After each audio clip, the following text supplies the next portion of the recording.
Whatever happened to the biblical city of Sodom?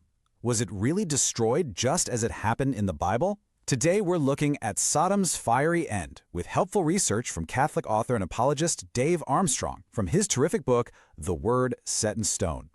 But before we dive in, be sure to like, subscribe, comment, and share this video.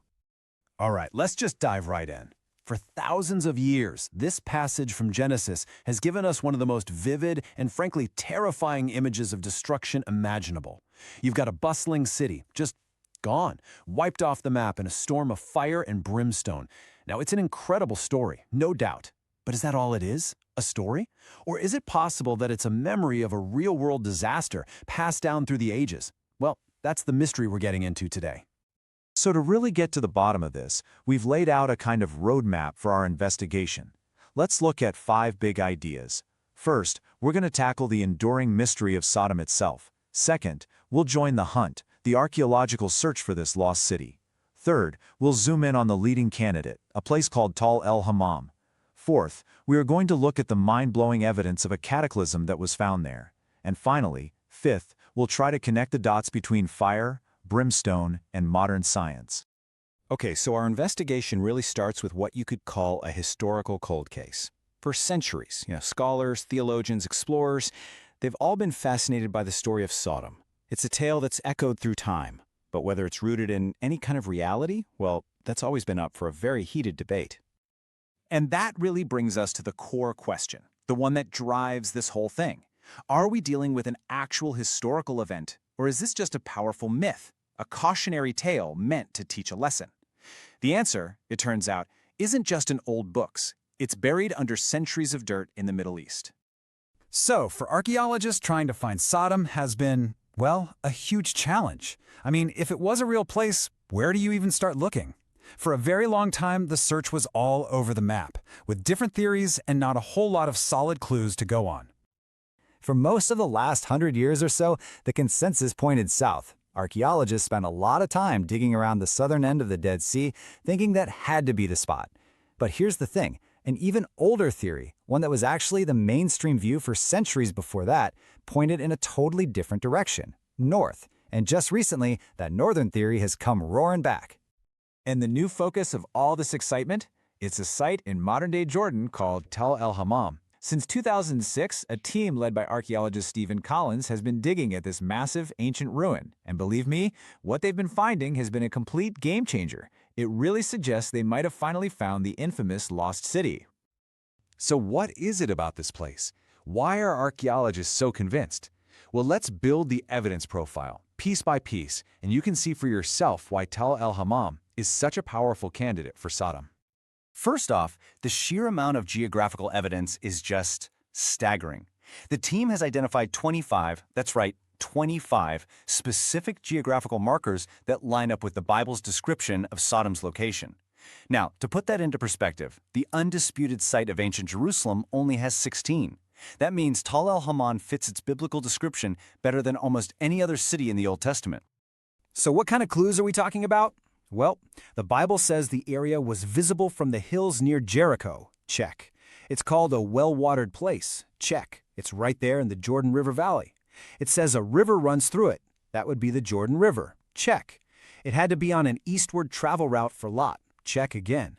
The site fits the biblical geography like a key fits into a lock. But look, geography is only half of it, right?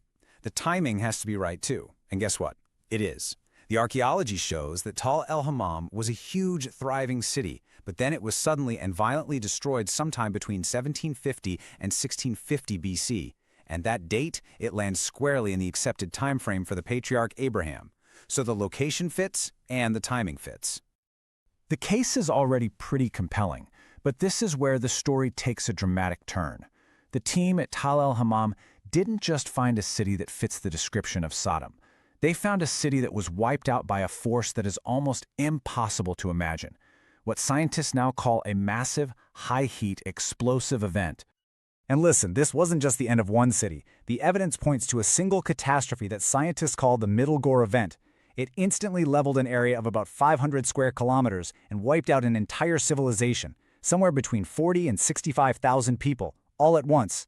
and the radiocarbon dating places this event right around 1700 BC, a perfect match for the destruction layer at the site.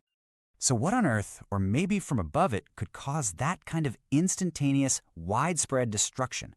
We know it wasn't an earthquake, it wasn't a volcano. The clues pointed to something way more violent and, frankly, way weirder. The answer, amazingly, was found in the pottery. This right here is the smoking gun. Archaeologists found pieces of pottery where the outer surface had literally melted into glass. That process, it's called vitrification, and it requires temperatures that you just don't get in a normal fire, or in a war, or in any known natural event from that time. Something extraordinary happened here. And how extraordinary are we talking? Well, analysis of that melted pottery showed that it had been exposed to temperatures between 8,000 and 12,000 degrees Celsius. Let that sink in for a second. That is hotter than the surface of the sun. This wasn't just a fire, it was a flash of almost unimaginable heat. And what's just as wild is how long this heat blast lasted. By analyzing that thin layer of glass, they figured out that this extreme temperature was applied for less than 1 millisecond. Think about that, an unbelievably hot and unbelievably fast event, a massive heat blast followed by a devastating shockwave. So what could possibly explain all of this?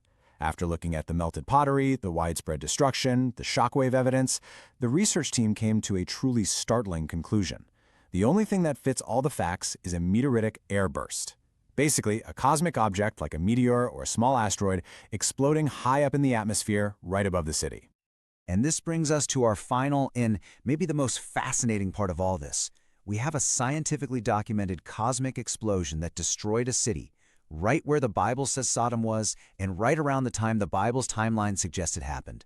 So how does this connect back to that ancient description of brimstone and fire? Well, to connect those two, we have to remember something really important about a text like Genesis. It isn't a modern science report. It was written using what's called phenomenological language. Now, that's just a fancy way of saying it describes events as they appeared to an ancient person watching from the ground. It describes the phenomenon, not the physics. So let's look at the actual words. What is brimstone? It's really just the old-fashioned word for sulfur. And what's so interesting is that sulfur is a natural element that you can find all over the place along the shores of the Dead Sea. It would have been a well-known, flammable, and pretty foul-smelling substance to anybody living there. And now, we can finally connect all the dots. So, you have the scientific event, a meteor exploding in the air. You have the evidence on the ground, extreme heat, a powerful shockwave. So, how would an ancient eyewitness describe a terrifying, superheated blast from the sky that probably ignited stuff like sulfur deposits on the ground? Well, describing it as a rain of brimstone and fire from heaven isn't just plausible, it's a shockingly accurate description of what that event must have looked and felt like. And that leaves us with one final, kind of provocative thought. The story of Sodom has often been seen as either a pure miracle or a pure myth. But what we have here is a case where modern science gives us a totally natural explanation for an event that was recorded thousands of years ago. It really makes you wonder, doesn't it? What other ancient stories of disaster might be real memories of real events, with their explanations just waiting to be discovered, hidden in plain sight? If you haven't done so yet, please give us a thumbs up, comment on the video, and share it on your social media. To get a copy of Dave's book, check out a link to it in the description, and thanks for watching.